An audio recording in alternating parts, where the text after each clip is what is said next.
Treasury Secretary says the U.S. will run out of money to pay its bills in about 2 weeks. It would be a historic first if leaders fail to reach an agreement. There are some positive signs, though, at last, after a face-to-face meeting between the president and top congressional leaders.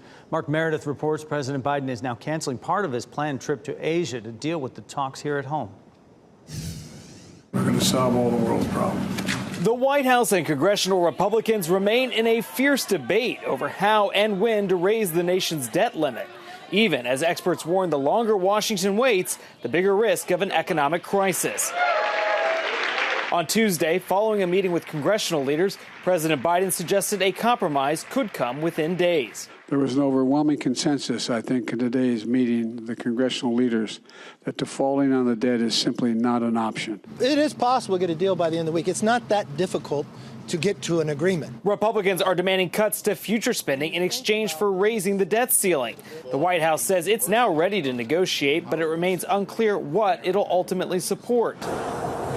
The negotiations are impacting the president's own plans. Today, he's traveling to Japan for a G7 summit, but will now skip stops in Australia and Papua New Guinea. The White House says Biden's Japan travel is essential for addressing both economic and foreign security matters, including China. I think they're going to talk about the broad scope of coercive activities by the PRC, and economics is certainly a part of that. Yes, that will be part of the discussion. White House aides say at the summit, the president will take steps to address support to Ukraine, combating climate change, and dealing with global inflation. They will discuss ways to further strengthen our mutual security, economic, multilateral cooperation.